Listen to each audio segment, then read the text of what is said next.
पराशक्ति श्री माता के आशीर्वाद से जब ब्रह्मदेव ने इस संसार की रचना शुरू की तो उन्होंने अपने मानसिक संतानों को जन्म तो दिया, किंतु उनके समुचित विकास के लिए मैथुन की आवश्यकता थी। ब्रह्मदेव की प्रार्थना पर शक्ति शिव से अलग हो गई और निराकार होकर इस संसार में समा गई। शक्ति के इस निर्गुण रूप से पूरे संसार में जीव जंतु, पशु पक्षियों, वनस्पतियों और वृक्षों का विकास होने लगा, सृष्टि पनपने लगी और संसार रूपाकार पाने लगा। पर शिव तो शक्ति के लिए पूरी तरह निष्क्रिय हो गए थे।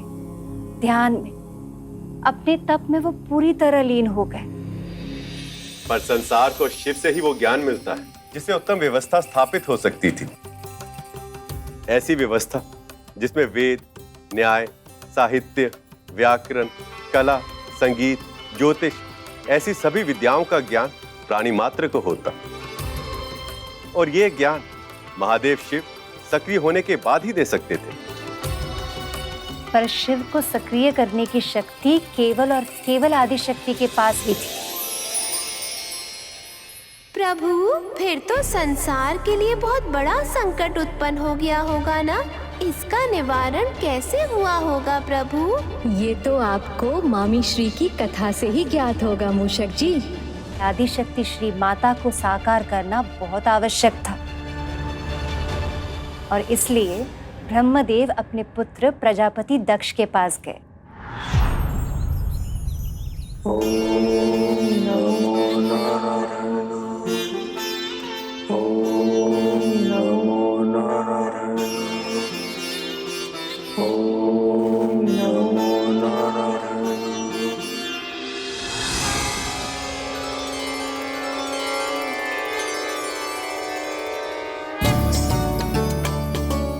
प्रणाम पिताजी।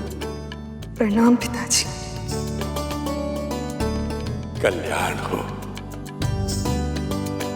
सृष्टि का विस्तार हो, जीवन फले फूले, इसके लिए संसार को शक्ति की आवश्यकता है।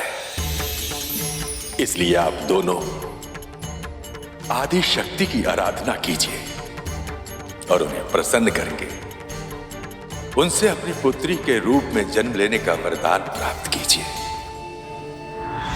फिर प्रजापति दक्ष ने अपने पत्नी के साथ मिलकर आदिशक्ति श्री माता की सच्चे हृदय से तपस्या की।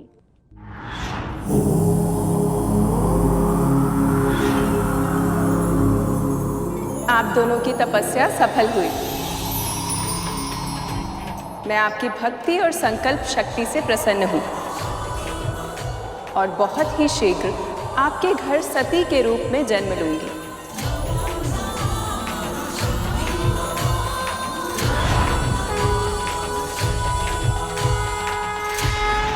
और कुछ माह बाद आदिशक्ति ने मनुष्य रूप में जन्म लिया।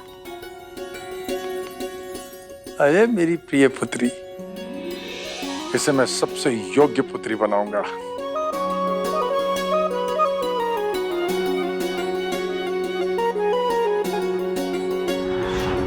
प्रजापति दक्ष का अहंकार उन्हें बनाने की बात कर रहा था जिन्होंने सारे संसार को बनाया। दक्ष को यह पता ही नहीं कि जिस पुत्री को वो अपने प्राणों से भी अधिक प्रेम करते हैं, एक दिन उसी पुत्री के कारण उनका शीश उनके धड़ से अलग कर दिया जाएगा। का? काहे? मुझे तो आश्चर्य होता है प्रभु कि जिस पुत्री के लिए प्रजापति दक्ष और उनकी पत्नी ने इतनी तपस्या की, जिसने गोद में आते ही उनके हृदय को प्रसन्नता से भर दिया, उसी के कारण उनके पिता को इतना कठोर दंड मिला। आश्चर्य की बात तो है, परंतु संतान और माँ बाबा का संबंध ही कुछ ऐसा है। माँ भगवती की कृपा से जो सबसे अधिक सुख देता है ना भैया, कभी कभी सबसे अधिक दुख भी उसी से मिलता है।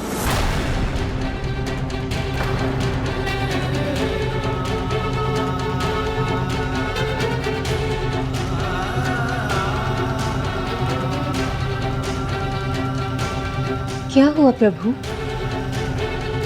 क्या छुपा है आपके इस संकेत के पीछे?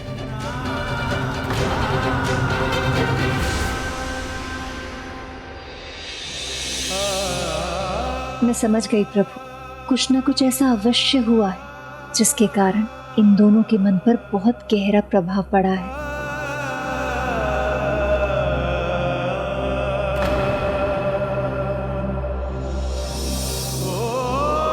कभी कभी भगवान हमारी इच्छा पूरी नहीं करते, केवल इसलिए क्योंकि भगवान हमें वो देना चाहते हैं जिसकी हमें बहुत आवश्यकता है, पर हमें आभास नहीं होता। पर है तो हम मानव ही, न पर्याप्त धैर्य रख पाते हैं और ना ही इतना विश्वास दिल के भीतर जगा पाते हैं कि हम भगवान की लीला समझ सकें।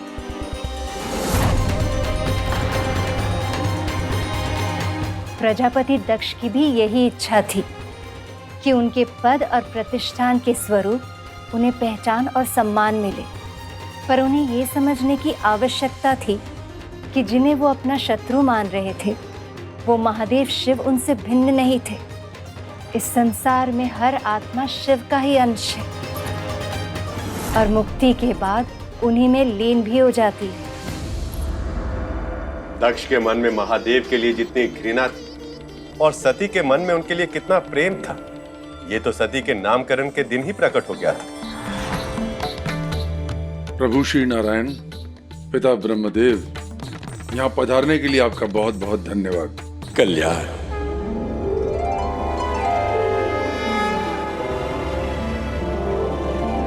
श्री माता आदिशक्ति, प्रणाम स्वीकार करो। प्रजापति, अभी तक महादेव का आगमन नहीं हुआ। बिना आमंत्रण के आगमन कैसे होगा प्रभु?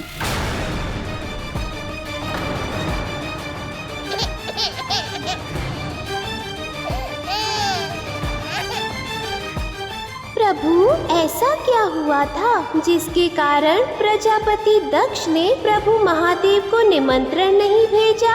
मूषक जी, आप तो जानते ही हैं कि पिताश्री महादेव जब ध्यान में होते हैं तो मात्र उनके भक्त की पुकार ही उन्हें जगा सकती है। प्रजापति दक्ष जैसे अहंकारी लोग इसे अपना अपमान समझते हैं और महादेव की महिमा को नहीं समझने की भूल कर बैठते हैं।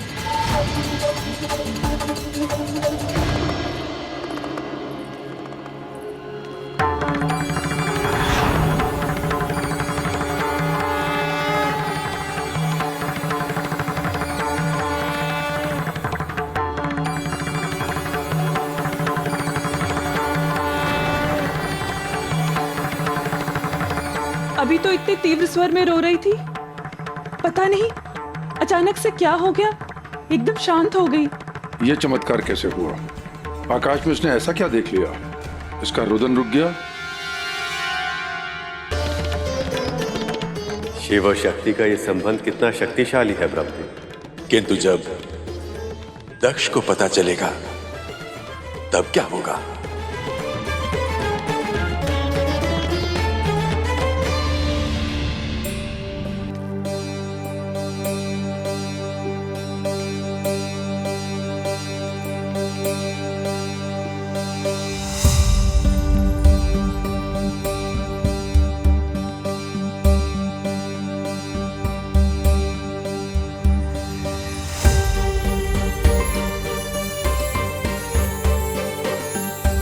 और समय बीतता रहा और सती की आयु के साथ प्रजापति दक्ष का प्रेम भी सती के लिए बढ़ता रहा।